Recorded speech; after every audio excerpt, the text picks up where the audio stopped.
Welcome to the Cool Things Entrepreneurs Do podcast with your host, Tom Singer. In each episode, we explore the interesting lives of business leaders, entrepreneurs, solopreneurs, and others who have a healthy dose of the entrepreneurial spirit. It is time to explore something cool. Now, here is your host, Tom Singer. Hey, and welcome to another episode of Cool Things Entrepreneurs Do. Thank you so much for pulling your chair up to the Cool Kids table for episode number 491. We are down to just a slight countdown, like 9 episodes away from episode 500. I started this show 5 years ago with the intent of being able to bring interviews with some really cool people doing interesting things in the world of entrepreneurship, because I believe, and I know actually, that one thing is true, and that is success leaves clues. So over the course of 5 years, I've done over 400 of these episodes, have been interviews with entrepreneurs, solopreneurs, business leaders. And starting in 2019, the first Thursday of every month is an episode that is co-produced with the Austin Technology Council. And this has been a great partnership. Once a month, the ATC brings some of their members to me, and we talk about things that are important in the world of entrepreneurship in the booming town of Austin, Texas. But really, that translates to everybody who works in and around entrepreneurship and technology. So the Austin Technology Council is the largest tech industry organization in Central Texas. They empower members by using insights, resources, and connections so that their members can succeed and thrive. And today's episode is going to be a chat with a couple of people who are heavily involved with ATC, who are working on a special project. And we're going to talk about the Scaling Seminar Series, which is a new program that's going to run September through November in Austin for C-level executives that have both funding and revenue. And this is going to be a great program for people to come together and learn. It's going to be a little different than some things that have been done in the past. We're going to talk about that. It's a conglomeration. It's a partnership between the Austin Technology Council, the Rice Alliance, and St. Edward's University. And then it is also sponsored by the Baker Botts Law Firm. So joining me here today on Cool Things Entrepreneurs Do are Dr. David Altunian. He is the Associate Professor of Entrepreneurship and the Associate Dean in the Bill Monday School of Business at St. Edward's University, and Robert McKee, Managing Director of Cypress Associates and a co-founder of the Rice Alliance Austin chapter. And both of these gentlemen are people who I have known easily for 15 or more years through being involved in the entrepreneur and tech community in Austin. So David and Robert, welcome to Cool Things Entrepreneurs Do. Thanks, Tom. Well, I'm so glad that you guys were able to jump on here and join me, because I think that this program that ATC is involved with is going to be a great one. So tell me a little bit about what is the Scaling Seminar Series? Yeah, you want me to start, David? Yeah. So this is a program that, as some things do often, grew out of a conversation at a bar that David and I had. And the Rice Alliance has, for many years, had a program called Entrepreneur Workshop, where we taught first-time entrepreneurs about how to launch businesses. And when we started that 10 or more years ago, there weren't any programs like that in town.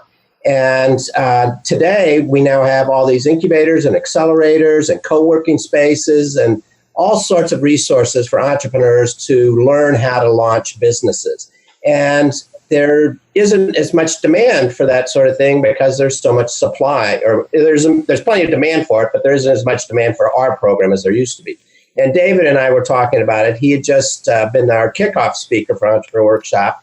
And he said, you know what, you're right. And we should do something on scaling businesses. And I said, that's a great idea, because there is very little help for companies to learn what they do after they launch their business and how they can scale it and turn it into more of a process and be able to be more successful. And it's hard to launch a business. But a lot of what entrepreneurs do initially is, it's kind of like guerrilla work where they're, getting their first customer, getting the first product out, all these things that are they're making it up. And in order to make a really successful business that grows a lot, they have to turn it into more of a process. And that is what we are hoping we can help them to learn about. And that was the genesis of this. And it's something that we think can provide some resources in our community that just don't exist yet. Yeah, and let me kind of add on to the story, because this wasn't. It was started exactly the way Robert said, but it wasn't that we just were sitting around going, "Hey, what do you think we want to do next?" What was interesting was I was on a panel with the CEO of Funware, and I think we had someone from Big Commerce on it at the CEO Summit at St. Edward's University about a year and a half ago, and we were talking about the challenges in this panel of growing an organization, growing pains, and I asked the question of the audience, how many people had read The Goal or understood the theory of constraints, which is a pretty important theory as you're growing and scaling a business, because it teaches you to focus on what the latest constraint is that's holding your business back. And constraints move all the time. And I was really surprised at the CEO Summit how few people really understood that basic concept. And then at the board meeting for ATC, Barbara Brunner, who was the executive director at the time, worked with the board and created what they call the big, hairy, audacious goal of how do we get to $10 billion companies in Austin in the next 5 to 10 years? How do we grow? Not just how do we acquire, but how do we grow 10 of those? Well, and if I can step in, one of the problems we've had in Austin over my time here is the companies that do grow get acquired, and therefore then they're no longer Austin companies. We really need to learn how to grow these businesses to the size you're talking about and then keep them as Austin-based companies. Totally agree with that. And I think, and even to get to those billion, we got to get to $100 million companies.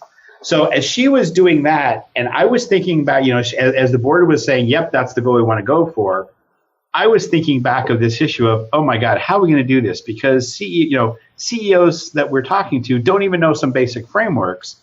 And then Robert and I were having this conversation, and he was saying, I just think there's so much competition for what's going on here. I don't think we're fulfilling a need anymore in the same way.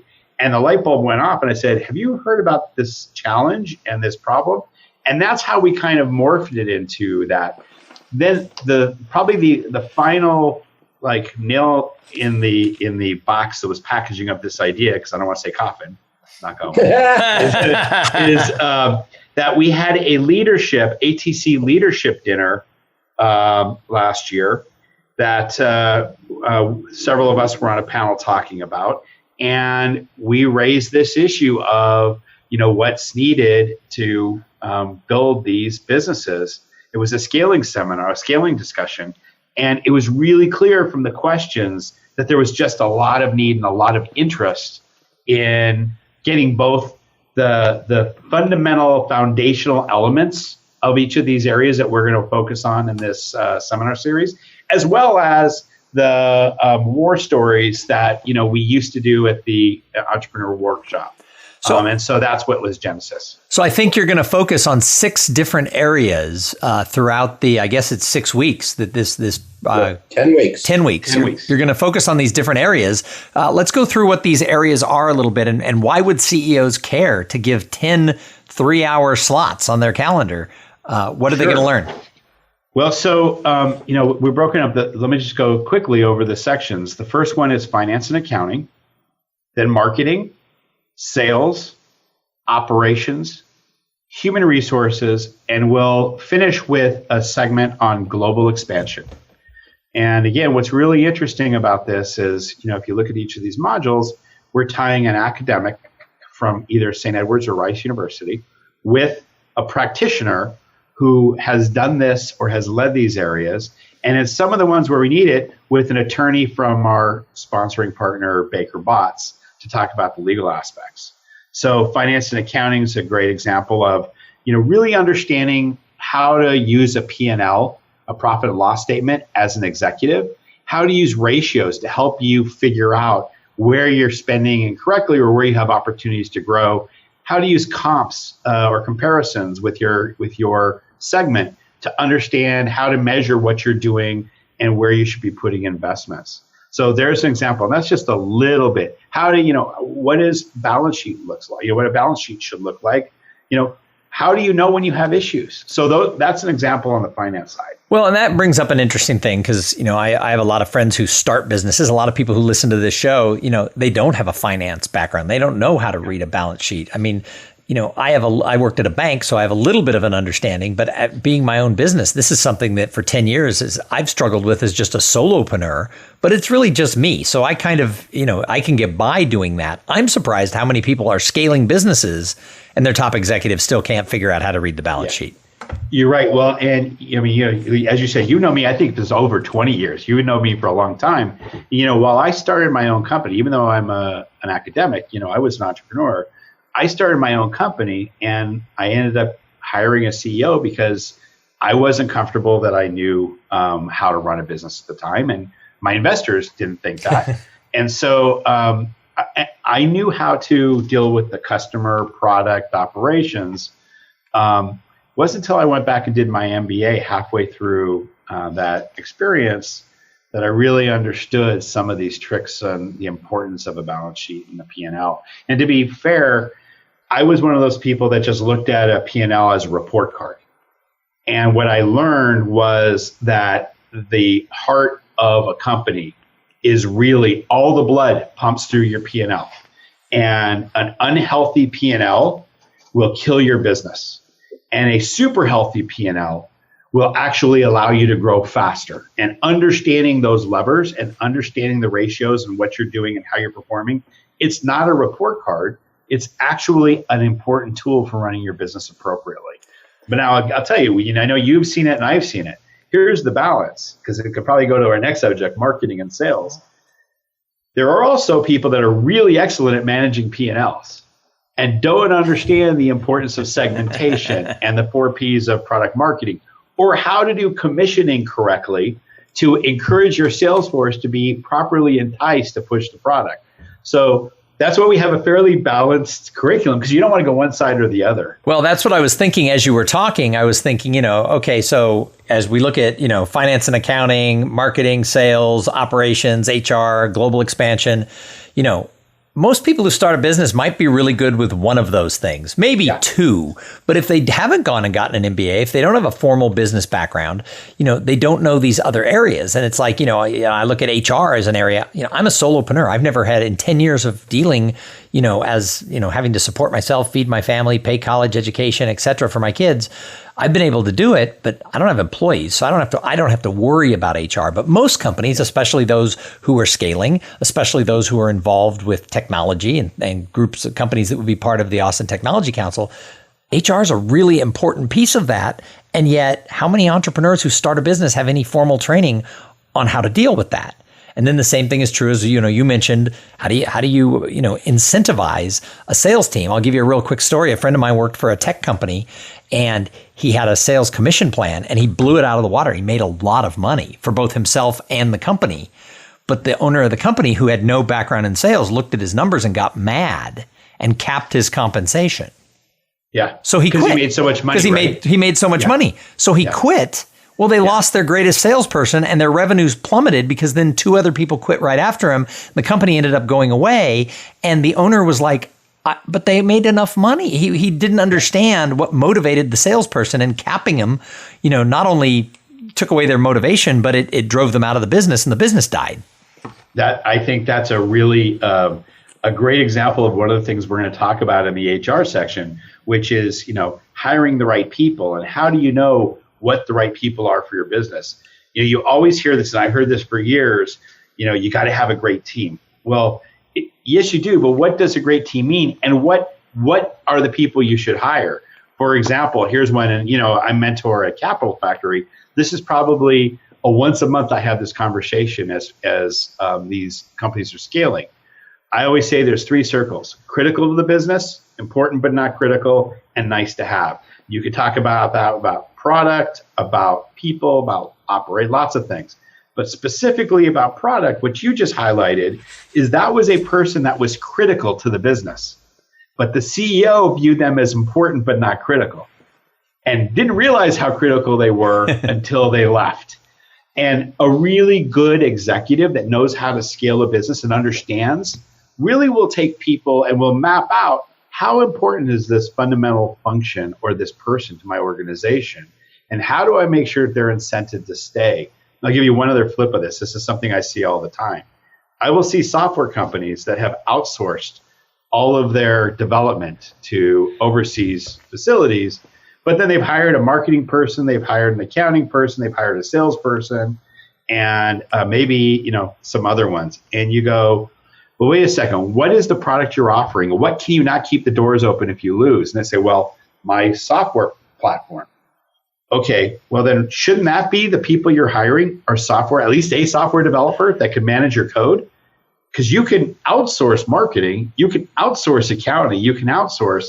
And so we're going to talk about that again, this is why it's important also to have practitioners along with the academics, because having a practitioner can say, yeah, that sounds nice in practice, but here's a case where I actually had to do it differently. That's what we're hoping to get out of this first seminar series. And I will say, we really have tried to structure this as a mix between an academic approach with learning objectives and topics, with also the practical, we want this to be a seminar, not a class. And we haven't done this before. So we're doing a little bit of stirring the pot by putting these people together, giving them guidelines. We've got a learning management platform that we are using to provide the tools. But what we're hoping out of this first one is we learn a lot as well as we share a lot to be able to continue this over time. To do this, because this is not a spot fix we need. Austin needs to be able to support leaders in this community to grow the $10 billion companies and the $100 million companies, to do exactly where you started this with. Is how do we grow them and keep them here? Well, I do think it's interesting, because I don't think I had actually thought about this till you started talking, but we do have a plethora of information, both in Austin and out in the entrepreneur sphere, out in the world of entrepreneurship, about, go for your dream, follow your dream, start that company. Here's how you do it. Here's how you incorporate. But how do you scale? I'm sitting here, even just with my little personal business, I do speaking and I go into companies now and I do more training in companies with this new content that I have that is around this gap between potential and performance that people have. So it's become sort of accidentally a workforce development talk. It's how do you get people excited if they're a $17 an hour resource? How do you get them excited about working as if they were a $30 an hour resource so that they can grow and that they can expand? But what's interesting is that is accidentally scaling my business, and I've never thought about this before. And it's like, where do I even turn for what do I do? I stumbled upon some content that people really like. I don't even know where to go at my level. And if I don't know, and I live in this world, where are the other entrepreneurs who are scaling? Where are they going? And I think you're right, not just in Austin, but beyond. There's not a lot of content for that. And certainly it's out of my pay grade. But to go to that 100 million or $1 billion company, where do those people go if that's their dream, if that's their trajectory? Right. I think sorry, go ahead, Robert. That's really the issue that this we hope will help to solve. Is lots of companies get launched, but then they stall out because they don't have the knowledge to make the business into more of a process that can be replicated over and over. And that is something that is hard to do. And I was having coffee with Ron Harris, who's a very well-known entrepreneur investor here in town. And he said, it's hard to launch a business. It's 10 times harder to scale one. And they just need a lot more resources to be able to get to that level of success. Yeah, I totally agree with that. Well, and I think if we do this well, it would be fantastic if this spurs other groups to do these kind of education approaches. Robert was a pioneer with the Entrepreneur Workshop from Rice Alliance. Kevin Coyne pioneered some of the incubation stuff with his fireside chats at his organization. And Capital Factory with co-working spawned a lot of things. This is the next problem area now. I think we've figured out how to get seed capital and get startups here in town. We have a lot. Now the next 10 years has to be, how do we educate and help people learn how to scale their businesses to get to the numbers we want? That's, I think, the next challenge for the Austin and greater Central Texas region. So I'm really excited about what you guys are doing. I mean, I'm already thinking there's, 100 companies should be signing up and sending their CEOs to this event. So who is it that you're looking for? I'm not the target market. So who is the target market that you want butts and seats at this seminar series? There are companies that are post-launch. So we're just to have a sort of a range to choose by. We're saying companies that are 1 to 5 million in revenue. Okay. But we've also had some that, they're growing very fast and they're like SaaS companies, and they may be, maybe they're only at a $600,000 run rate right now, but they could be at $1 million run rate by the end of the year, and they might be candidates too. Hey, Tom, so I have and I think Robert's got the right target there, totally. I think that one of the things that's really important with this kind of a program is peer learning. And that's why we call it a seminar series, not a lecture series and not a classroom. Because so when you ask about who it is, I think what Robert described is really important. Because a lot of the times the value is not just from the people that are there presenting the materials, but from the sharing of best practices that each of the people that are attending do and and are going through. And one of the reasons why it's interesting having Baker Botts attorneys there is, while we understand the conceptual stuff, there may be issues that people going through the program have that they can ask the lawyers that will be applicable to everybody in the group. So we're really trying to create the seminar stew, for lack of better terms, getting the right people together so that it's a complete learning experience. And I will tell you from our side, with our faculty that are teaching and some of the people that are presenting, they're super excited to hear about what they're facing in the real world, because this is how, and our faculty aren't getting paid from our side, they're getting service credit, because this is an opportunity for them to get real world exposure to what entrepreneurs trying to scale the business are going through as well. So this is really a seminar stew, is a better term for it, of what we're trying to create. I love the term seminar stew, because I speak at enough events where sometimes it's just, what I call a sage on the stage. Not when I'm speaking, because I try to be as interactive as I can, but so often someone comes in and it's like, rah, rah, rah, rah, rah, rah, rah, rah, rah. But when you can get interactive and you get the audience to share their piece of it, and I've never thought about this, I may steal your term stew, it really does sort of bubble over, and that's where the good flavors come in, is that. And in a way, it sounds like, because it is 10 weeks long, it sounds like you're going to accidentally, or as a byproduct of this, maybe spin off some ongoing mastermind group relationships where these people who are in similar sized businesses with that goal of expansion and growth and making something sustainable.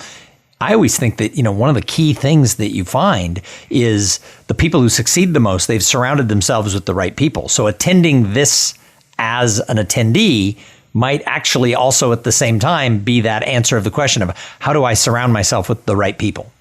I think that's really important. And to put a direct example of how that works, I was a year ago, some more than that, probably more, maybe a year and a half to 2 years ago, Robert had me come and do one of the executive seminar series with Mason Arnold, the CEO of CC Veggies. And I had known about him, but I had never really met him. And we did the session together. And based on that session, he and I have become really good friends and have done things around town together and been at events together. And now he's coming to do some stuff with our students here this year. That was just driven by the entrepreneur workshop and Robert pulling people together. And that's what we're hoping will happen here, that the education goes beyond just, let's talk about some concepts. Just use those concepts and those constructs to create a structure to direct and help people understand these issues. So if someone's listening to this and they live in the Central Texas area and they're like, oh my God, I have to sign up for the Scaling Seminar series. Or maybe they listen to this later and they've missed the September 17th start, but it sounds like this is going to be something that will grow and expand into, the spring. There'll be a second version. Where do people go to find out about this? I think ATC, their website, or get in touch with Amber Gunst, who is the CEO of ATC. They're kind of handling all the logistics of getting people registered and that sort of thing. And you're right, we're hoping that this will be successful, and it's something that we will be doing at least once a year, if not twice a year. And so there will be other opportunities to take part in this program. Yeah, and if they want to just go directly to it, it's austintechnologycouncil.org is the website for ATC, and it will be under events. Nice. Awesome. Well, David and Robert, thank you so much for coming on and having this conversation, for being the guests on the special Austin Technology Council monthly episode of Cool Things Entrepreneurs Do. I appreciate it. And I'm really excited about what you're doing, because I think this is one of the things that our community needs. But I also know a lot of people listen to this show from around the country and around the world. This is the type of stuff that probably other communities are struggling with as well. So I'm sure we may have inspired someone who listened to the show to take this to their own version of entrepreneurship in Cleveland or wherever they are. So you never know where the trickle will go from being here on the show. So thank you. Thank you for inviting us, Tom. Really appreciate it. It was great. Thanks, Tom. So, and really quick, I've got to thank the sponsor of this episode. I should have done it in the middle of the episode, but I didn't want to stop what we were talking about. Hey, this episode, like all of them, is brought to you by Podfly Productions. Podfly takes the time and the headache out of creating your own podcast. They set you up with the right equipment, training, and guidance to ensure that you're going to sound awesome. Podfly does all the heavy lifting and the technical work so that you can focus on creating great content, growing your audience, and interviewing really cool people like Dr. David Altunian and Robert McKee. Hey, if you want to start a podcast, and I know that some of you do, jump over to podfly.net/coolthings and check out the offer that they have for the listeners of this podcast. So Robert, David, again, thank you for being here on the show. Thank you to the Austin Technology Council for their continued support of Cool Things Entrepreneurs Do. And I say it every time. Thank you to the people who listen, because if it wasn't for the audience, we wouldn't have this show. Twice a week, Tuesdays, it's me talking about something I've observed in my world of entrepreneurship. And Thursdays, it's interviews with really cool people who are making things happen in their own entrepreneurial communities. So if you like the show, subscribe on Apple Podcasts or Stitcher or wherever you get your podcast information. And if you really like the show, go tell some friends, because everybody who listens tells me they found the show because somebody else told them about it. We're going to be back in a couple of days with more interesting stuff. So in the meantime, go out there, try something new. And while you're at it, have a great day. Thank you for being part of the Cool Things Entrepreneurs Do podcast. Without your participation and listening to these conversations, there is no show. Connect with Tom at tomsinger.com and follow him on Twitter at tomsinger.